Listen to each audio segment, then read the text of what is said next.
Welcome back. We've got some interesting questions for today. I'm Dear Crabby, also known as Frank. And if you'd like to send me a question, feel free to do so at dearcrabby9@gmail.com. And you can always call and leave a message at 312-725-9973. And I will endeavor to do my best to answer your question. But please keep in mind, I am not a psychologist. I am not a psychiatrist. And as I say, I probably never will be at this stage of the game, but I'm happy to try to help in any way that I can. So the first question that we have here is, the catfish always takes my bait. And she writes in to say, what is a polite way to refuse someone who asks you for a date? I usually get the ones who are not my type, in quotes, asking me, or I get the ones who can't take a hint. I've said truthfully, I'm taking a break from dating, and I would only date someone of my faith or the like. They usually don't seem to think it applies to them. How do you say it's nothing personal, but it's you personally I don't want to date? Well, the question really should be summed up like, how do you say it's nothing personal, but it is? I mean, essentially is what you're saying. You know, I think you've got to be careful not to give anyone, I'm not saying that you are, but going forward, if this is the situation you don't want to date, don't be chilly to people, but really try extra hard not to give them any indication that there is an opportunity here for anything other than you want to be friends.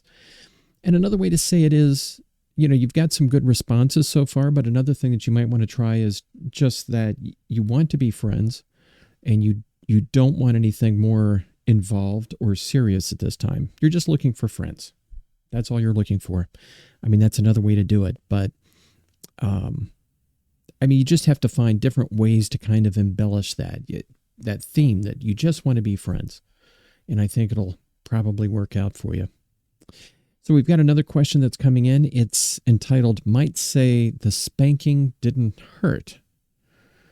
And this writer goes on to say that I am very sincere when I say that I'm completely embarrassed to describe my problem, and I would never, ever tell anybody about this, no matter how much trouble it might cause me. That's why I wanted to find an anonymous source of help. My problem is that I cannot have an orgasm without using a particular fantasy which disturbs me, although I cannot prevent myself from resorting to this kind of thing as it works so well every time.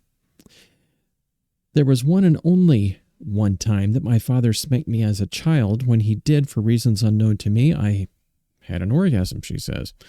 I was terribly confused and embarrassed and remain so to this day. Now, the only possible way for me to have an orgasm during sex, or at times without, is by thinking about this memory. I've embellished the fantasy in several different ways. It never fails to excite me and to bring me to sometimes extremely intense orgasms, she says.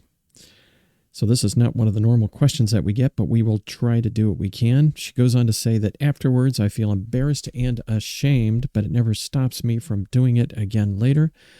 I've never been abused in any way by my father, thank God.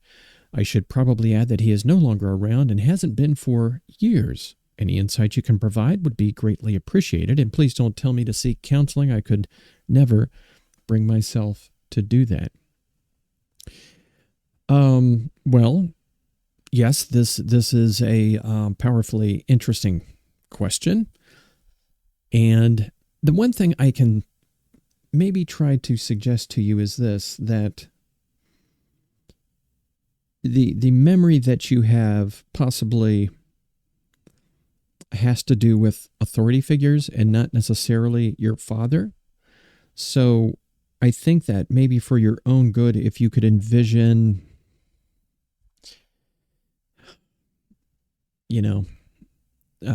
something else other than your father as an authority figure. I mean, and there's lots of authority figures out there. I guess I could go through the list and say, a policeman, I suppose, is one that, could be used. I mean, and we're talking a fantasy here. We're not talking reality. So, and I think you see the difference, but I guess my suggestion to you would be to try to replace the fantasy of your father with something else, and I think it might need to be an authority figure kind of thing. And I'm glad you reached out to me about this, but I don't think you're crazy. I don't think you're nuts, but I do think it is weighing on you, with this feeling that you have, from the situation that happened the one time. And I would probably urge you to just do as I kind of mentioned, in a harmless way, suggest maybe a different authority figure. And I think that might be, beneficial for you and your mental health longer term. And, and again, I don't think you're crazy. I don't think you're nuts, but I just think that might help. So the next question, folks, I had to put my friend on probation again, she says. I have a boyfriend that is my best friend. Or let me say this again. I have a boyfriend that my best friend is jealous of because she had met him long before I did. I know that she's having a problem with us being together, but we can't seem to let her know that we aren't excluding her from our lives, just our personal life. Every time we let her know what we're going to do, she gets upset, and sometimes she gets into these jealous rages that are hard for her or us to control. That sounds interesting. Jealous rages. I wonder what that's like. Is that like a Barbie gone crazy or something, for God's sakes? She goes on to say, we don't want to kick her out of our lives, but she keeps pushing it. A couple of times we have put her on restriction and we wouldn't let her contact us for a week. She said she had learned her lesson, but she starts all over again, and both me and my boyfriend are getting tired of it. Could you please tell me if there's anything that we can do where we can keep her as a friend and what we can do to keep her from getting upset all the time? I think the question that you have to really ask yourself is, how much do you value this friendship that you have with her? That's the first question. What kind of value do you put on having her as a friend? And if you value that friendship, and this might be a question that you have to ask your boyfriend as well, but if you both value her as a friend, then I think it might be worthwhile.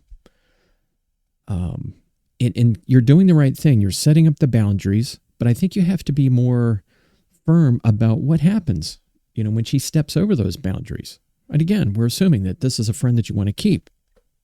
So you've said that you won't let her contact you for a week when she went into one of her jealous rages.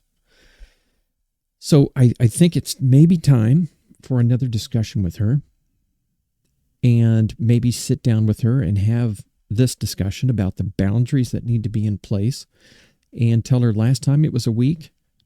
Next time it might be a hell of a lot longer if she doesn't straighten up and fly right. And at that point, she's actually toxic to your relationship, and she's kind of ceased to being a friend. And I think you should tell her that. When you go into these rages, you're not a friend anymore, right? You're driving us crazy, and you're somebody that we don't want to be around because of that. And I think if you paint that picture, I think you might actually get through. But she's not believing you, evidently, when you say these things, because she comes back and does it again. So I'd give that a try and see how it works. Folks, thank you for joining me. Dear Crabby, also known as Frank. And again, as always, if you have any questions, I'll do my best to try to answer them for you in a way that is both anonymous and helpful as I can be. The email is dearcrabby9@gmail.com. And you can always reach me at 312-725-9973. We'll look for you next time. Till then.